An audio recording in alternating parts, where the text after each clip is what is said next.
What's good, YouTube? And welcome to the house. I saw a super interesting conversation in the Discord, and I had to jump in, not for the reasons of exactly what they were talking about, but the fact that Apollousa is about at its debut price after all this time. This card had hit 4 digits before. It was an icon, one of the first Starlight rares ever, and it is now $375. On pre-sales, this debuted around $325, and by the first couple of weeks it was already $400 something.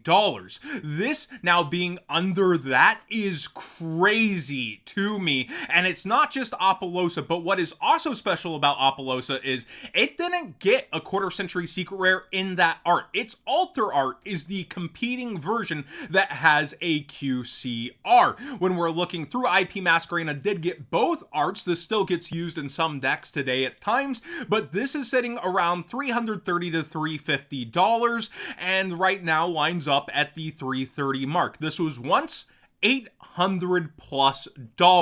So this goes back to the conversation I was having that when we got quarter century secret rares announced and they were going to be easy access, I was warning heavily, hey, these will be what people settle for, and those are going to come way down in price. And I got more pushback in my career, if you could call it that, than any other point I can remember. Oh no, it's going to stay. It's so hard to pull. They're so special. 1 in 8 cases, 1 in 10 cases. There's no way they can fall out like you're saying. It's not going to happen. This is an idiot take. And history kind of proved me right, and we're going to go over that as well. But why I'm bringing all this back up, and I might sound like a bit of a broken record in this conversation, is we're getting easy access Starlights. And Konami pulled no punches to anything that had Starlights when they went for quarter century secret rares. They went after cards that they used to sell sets as import Starlights, like Trishula, and they went ahead and quarter century secret rared it, and it was pretty easy to get. So currently the 10s are set up where we will be pulling Starlights out of the 10s, and that's probably not going to change. And we have meta icons that are rising right now. So that whole, oh, the market is falling out on modern, it's all doomed, it's all going down. No, I have multiple examples here of cards also going up, but this is thanks to the metagame and maybe a little waifu tax. SP Little Knight has spiked back into the 400s, and it is actually seeing some sales rates within there, ridiculously so, when it was selling for 300 and under just the past few months. Now we're in the WCQ season, people love max raritying their decks, but I've got to give that warning. If you see an easy access Starlight version of this card, what do you think is going to happen? And what is a card Konami could import into the 10 thinking it's gonna sell it?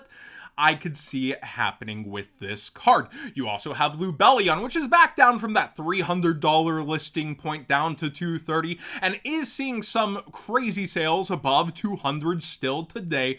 This is another one that I could see getting a Starlight, but it's not just all easy access. There are times when the reprint is also hard to get, and when you get that perfect mix of not even needing the waifu tax, but having, say, a meta icon, anime card, as well as just a really good card, it can succeed and do well for itself. Quarter century and Starlight rare polymerization, you even have an ultimate rare option, which has been falling out and is its own conversation that we've been going over. These two have competed buyout after buyout. The QCRs actually come out on top, even though they're pretty hard to pull for both of them. I think the QCR is actually a little bit easier if I'm not mistaken, but it is in the lead at this point and has been multiple times in this back and forth of buyouts, and they've both been around the $150 cards.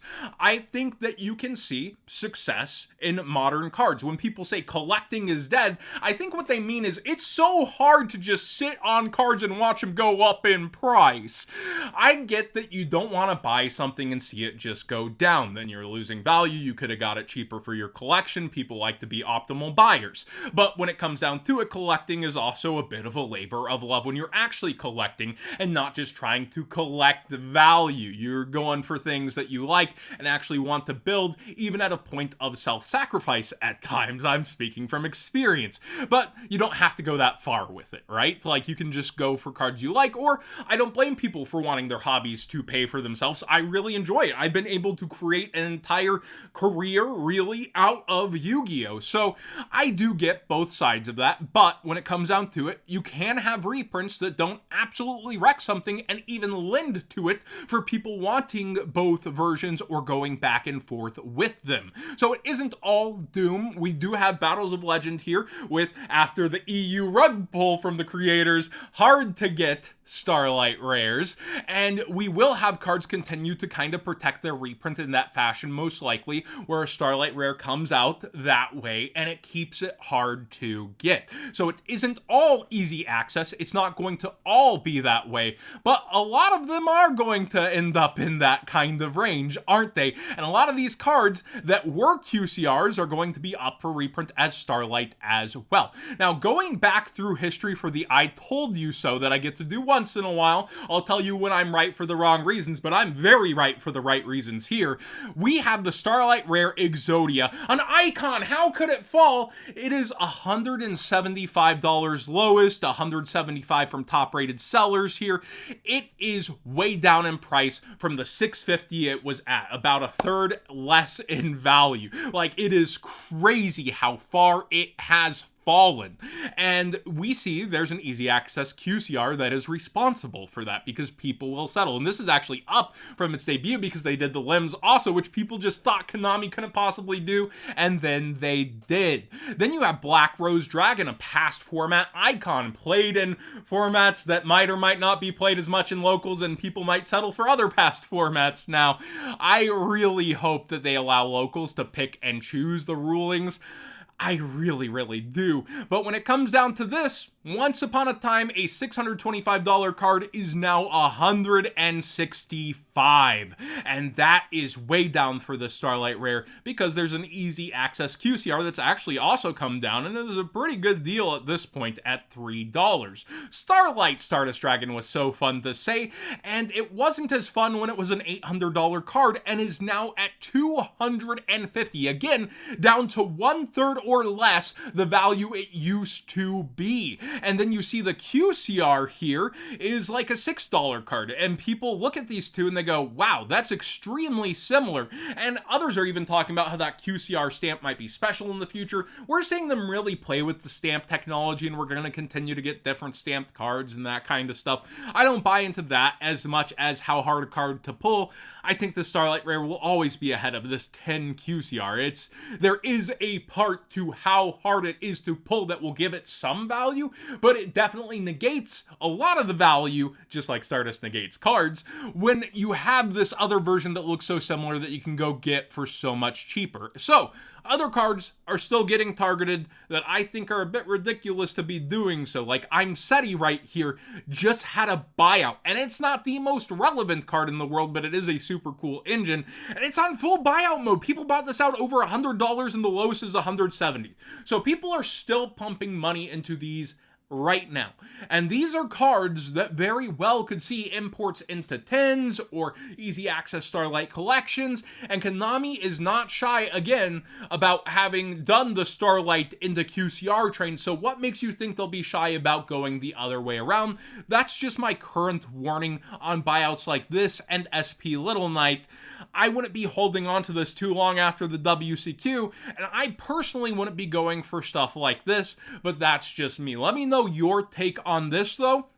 I know I have talked about a lot of this, but the conversation became a lot more interesting seeing cards that don't even have their arts rewaved in QCR and how far people have run from that market. Then we have Mystical Space Typhoon, and this isn't for past formats.